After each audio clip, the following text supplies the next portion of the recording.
Good morning students. आज के इस लेक्चर में हम पढ़ेंगे सी शार्प की introduction, compiling and running of C sharp program, why C sharp and syntax of C sharp program. इस लेक्चर से हम सी शार्प की बिगिनिंग कर रहे हैं। सी शार्प क्या होती है, कैसे और कहाँ सी शार्प के प्रोग्राम्स को हमने लिखना है, कैसे उन्हें कंपाइल और रन करना है, और सी शार्प को हम क्यों यूज़ करते हैं, और सी शार्प के प्रोग्राम्स का सिंटैक्स क्या होता है, ये सब हम आज इस लेक्चर के थ्रू जानेंगे। Welcome to one bit extra computer classes. सबसे पहले हम देखते हैं सी शार्प की introduction. C sharp is a simple, powerful and object oriented programming language. C sharp एक सिंपल लैंग्वेज है क्योंकि ये स्ट्रक्चर्ड अप्रोच को फॉलो करती है। इसके अंदर हम प्रॉब्लम्स को पार्ट्स में डिवाइड कर देते हैं और पार्ट्स में किसी भी प्रॉब्लम को सॉल्व करना इजी होता है। इसके अलावा इसके अंदर रिच सेट ऑफ लाइब्रेरीज होती है और डेटा टाइप्स होते हैं। ये पावरफुल क्यों होती है? क्योंकि ये एप्लीकेशंस को क्रैश होने से बचाती है। C sharp compile time errors को भी चेक करते हैं और रन टाइम एरर्स को भी चेक करती है। ये एक्सेप्शंस को एफिशिएंटली हैंडल करती है और इसके अंदर मेमोरी मैनेजमेंट सिस्टम भी एफिशिएंट होता है, इसीलिए ये पावरफुल लैंग्वेज होती है। सी शार्प एक ऑब्जेक्ट ओरिएंटेड प्रोग्रामिंग लैंग्वेज है। ये क्लास के कंसेप्ट को यूज़ करती है और सी शार्प के अंदर जो प्रोग्राम्स होते हैं वो ईजी टू मेंटेन होते हैं because of OOPs concept. Easy to maintain होते हैं, ईजी टू डिबग होते हैं, ईजी टू मॉडिफाई होते हैं और ईजी टू एग्जीक्यूट होते हैं इसके सारे प्रोग्राम्स। तो सी शार्प के अंदर जो ऑब्जेक्ट ओरिएंटेड फीचर्स हैं वो सब भी यूज़ होते हैं, like abstraction, encapsulation, reusability, polymorphism and inheritance. ये जो सी शार्प है, इससे पहले जो प्रोसीजरल ओरिएंटेड लैंग्वेजेस थी लाइक सी, उसके अंदर जैसे ही हमारा कोड ग्रो करता है तो वहाँ पर programs not easy to manage हो जाते हैं, नॉट ईजी टू मैनेज, जबकि यहाँ पे उप्स के कॉन्सेप्ट को यूज़ करते हुए हमारे प्रोग्राम्स ईजी टू मैनेज रहते हैं। Next is C sharp was introduced by Microsoft in June 2000। June 2000 के अंदर माइक्रोसॉफ्ट ने सी शार्प को इंट्रोड्यूस किया था। C sharp runs on dot net framework. C sharp जो है डॉटनेट फ्रेमवर्क पर रन करती है। C sharp is flexible and type safe language. तो सी शार्प जो है फ्लैक्सिबल लैंग्वेज है, इसके जो प्रोग्राम्स हैं वो इजी टू मॉडिफाई होते हैं एंड वो इजी और कंपैटिबल रहते हैं।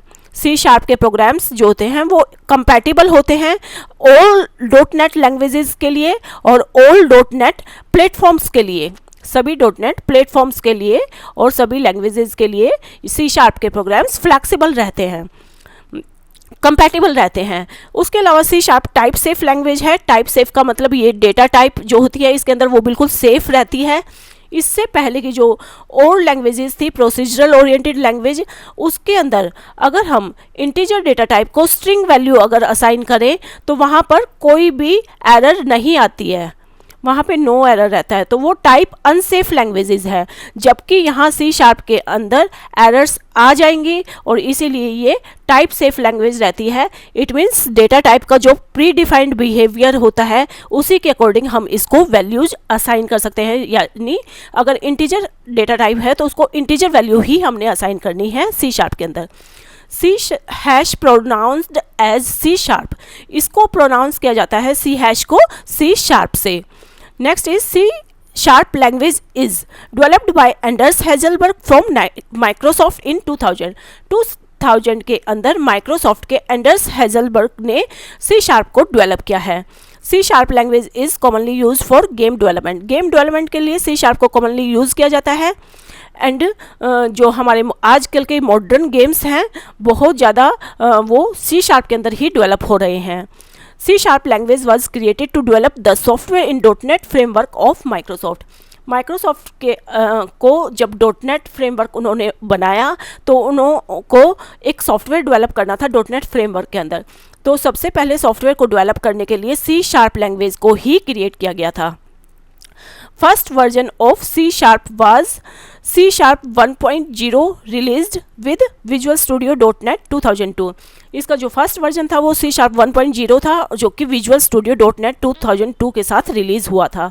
Latest version of C sharp is C sharp 9.0 released in September 2020। C sharp 9.0 इसका लेटेस्ट वर्जन है जो सितंबर 2020 के अंदर लॉन्च हुआ है। Next is C Sharp is the only language designed for the .NET framework. .NET framework के लिए जो सबसे पहली लैंग्वेज डिज़ाइन की गई थी, क्रिएट की गई थी, डेट इज C Sharp। सिर्फ यही लैंग्वेज जो है .NET फ्रेमवर्क के लिए यूज़ हुई थी। Next is C Sharp is a case sensitive programming language. ये केस सेंसिटिव प्रोग्रामिंग लैंग्वेज है। इसके अंदर लोअर और अपर केस लेटर्स को अलग अलग डिफरेंट माना जाता है। जैसे अगर हमने इंट a लिखा या फिर हमने इंट कैपिटल A लिखा है तो दोनों डिफरेंट होते हैं C Sharp में। .cs is the extension of C Sharp file. C Sharp file का जो एक्सटेंशन होता है वो .cs होता है। Next is C Sharp language has almost all the features of C, C++ and Java programming language including some advanced features that are available only in C Sharp। तो C Sharp language के अंदर सभी features हैं C के, C++ के और Java programming language के, almost सभी फीचर्स हैं। इसके अलावा C Sharp के अंदर अपने कुछ एडवांस फीचर भी हैं जो सिर्फ C Sharp में ही हैं। Next we see why C Sharp। C Sharp को हम क्यों यूज़ करते हैं? Using C Sharp we can create variety of applications. C Sharp को यूज़ करके हम बहुत सारी एप्लीकेशंस क्रिएट कर सकते हैं। For example client server application, window client applications, mobile application, web application, desktop application, database application, distributed components and XML web services and games. इन सारी सर्विसेज के लिए, सारी एप्लीकेशंस के लिए हम C Sharp को यूज़ करते हैं। Next we see the syntax of C Sharp प्रोग्राम। तो C Sharp प्रोग्राम का सिंटैक्स हम देखते हैं। सबसे पहले हम लिखते हैं इसके अंदर, इसके प्रोग्राम के अंदर, that is using system.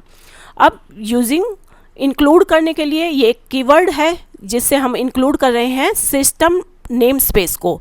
System क्या है? एक नेम स्पेस, और इस नेम स्पेस के अंदर प्री डिफाइंड क्लासेज हैं और इन क्लासेज को हम अपने प्रोग्राम में यूज़ करने वाले हैं, इसीलिए हमने इस नेम स्पेस को इंक्लूड कर दिया है यूजिंग कीवर्ड के थ्रू अपने इस प्रोग्राम के अंदर। Next class keyword. Class keyword लिया हमने, इससे हम क्या कर रहे हैं, हम एक क्लास ले रहे हैं और उस क्लास का नाम हमने यहाँ पर रख दिया है, डेट इज़ सैम्पल। तो हमने एक नई क्लास ली और इसका नाम ले दिया सैम्पल, और ये यूज़र डिफाइंड नेम है, ये कुछ भी हो सकता है। तो अब हमने आगे इसकी बॉडी स्टार्ट की इस क्लास की। अब जो ये क्लास का जो ओपनिंग ब्रेस है and this one is closing brace, this one is closing brace. एक बार हर क्लास का अपना एक ओपनिंग एंड क्लोजिंग ब्रेस होता है और इसके अंदर हम जो भी लिखते हैं वो इसकी डेफिनेशन रहती है, वो इसकी बॉडी होती है, और इसके अंदर जो लिखेंगे हम, जो भी होगा, जो भी एलिमेंट्स होंगे वो इसके मेंबर्स होंगे इस क्लास के। अब इस क्लास के अंदर हमने एक मेन मेथड लिया। अब ये जो मेन है, ये इसको हम फंक्शन भी बोल सकते हैं। ये फंक्शन, सब रूटीन और मेथड, सब रूटीन और मेथड भी इसे हम बोल सकते हैं। तो हर क्लास के अंदर ये मेन मेथड होता है और ये कंपल्सरी मेथड है और यहीं से प्रोग्राम की एग्जीक्यूशन स्टार्ट होती है। वॉइड, वॉइड कीवर्ड जो कि एक डेटा टाइप है और ये कहता है इसका मतलब है कि ये जो प्रोग्राम है ये कोई भी वैल्यू रिटर्न नहीं करेगा। इस फंक्शन के अंदर वॉइड डेटा टाइप का मतलब है कि ये फंक्शन कोई भी वैल्यू रिटर्न नहीं करेगा। स्टैटिक कीवर्ड, स्टैटिक कीवर्ड का मतलब है कि जो ये मेन मेथड है ये मेथड ग्लोबल होगा और इस मेथड को कॉल करने के लिए किसी क्लास इंस्टेंस की ज़रूरत नहीं होगी। नेक्स्ट इज़, अब हमने इस मेन मेथड की बॉडी ली, that is this one, opening and closing brace से, और यहाँ पे हमने कंसोल क्लास ली। अब ये जो क्लास है ये सिस्टम नाम के नेम स्पेस के अंदर है। सिस्टम नाम के नेम स्पेस के अंदर ये क्लास प्री डिफाइंड क्लास है और इस क्लास के अंदर एक मेथड है। इस क्लास के अंदर जो ये कंसोल क्लास है इसमें कंसोल इनपुट आउटपुट मेथड्स हैं, यानी कंसोल इनपुट मेथड्स भी हैं इसमें और कंसोल आउटपुट मेथड्स भी हैं। तो ये जो मेथड है ये कंसोल आउटपुट मेथड है और ये मेथड क्या करेगा, जो भी स्ट्रिंग इसको पास की गई है डबल कोट्स के अंदर, उस स्ट्रिंग को ये डिस्प्ले करेगा हमारे मॉनिटर पर, हमारी आउटपुट स्क्रीन पर। तो जो भी इसे स्ट्रिंग पास करेंगे हम डबल कोट्स में, उसको ये सिंपली आउटपुट करेगा, डिस्प्ले करेगा डिस्प्ले स्क्रीन पर। Okay students, this is our first C sharp program, और इससे हमने सी शार्प के सिंटैक्स को देखा। और next we see for doing practical in C sharp we need, अगर हमने सी शार्प का प्रैक्टिकल करना है तो इसके लिए हमें दो अप्रोच में से कोई भी एक अप्रोच हम फॉलो कर सकते हैं। या तो हम कमांड लाइन इंटरप्रेटर को यूज़ कर ले, या फिर हम विजुअल स्टूडियो को यूज़ कर ले, और विजुअल स्टूडियो का कोई भी वर्जन लाइक 2005, 8 या 2010 कोई भी वर्जन हम यूज़ कर सकते हैं। और अगर हम कमांड लाइन इंटरप्रेटर यूज़ कर रहे हैं तो इसके लिए हमने नोटपैड पे कोड लिखना है, वो कोड जो अभी हमने ऊपर डिस्कस किया।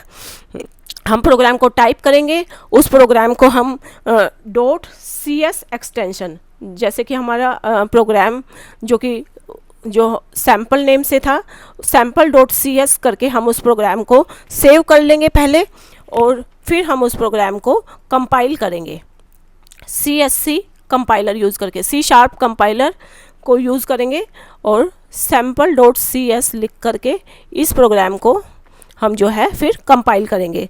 और जब हम कंपाइल कर देंगे तो इसकी .exe फाइल बन जाएगी, और ये exe फाइल MSIL कोड होगा, और ये MSIL वर्जन होगा हमारे प्रोग्राम का। और इसके बाद हम उस प्रोग्राम को कंपाइल करने के बाद फिर उसको रन कर लेंगे, और रन करने के लिए हम सिंपली उस प्रोग्राम का नेम लिख देंगे, डेट इज़ सैम्पल, और इससे हमारा प्रोग्राम रन हो जाएगा। अगर हम विजुअल स्टूडियो को यूज़ करके प्रोग्राम लिख रहे हैं तो इसके लिए हम पहले फाइल में जाएंगे, और न्यू में जाके और प्रोजेक्ट में जाएंगे, और यहाँ से एक नई प्रोजेक्ट बनाएंगे। और इस प्रोजेक्ट टाइप पेन में, प्रोजेक्ट टाइप के पेन में हमने जो सेलेक्ट करना है that is visual C sharp. Visual C sharp को हम सेलेक्ट कर लेंगे इस प्रोजेक्ट टाइप पेन में। एंड देन टेम्पलेट्स पेन में, जो टेम्पलेट्स पेन होगा, टेम्पलेट्स पेन खुलेगा, उसके अंदर हम कंसोल एप्लीकेशन सेलेक्ट कर देंगे, और वहाँ पे अपना प्रोग्राम लिख देंगे। और इस प्रोग्राम को फिर जो है हम सेव करेंगे Ctrl S से, और इस प्रोग्राम को हम Ctrl F5 से एग्जीक्यूट करके देख लेंगे, Ctrl F5 से। Okay students, this is all about C Sharp introduction and the program syntax and how to do the practical in C Sharp.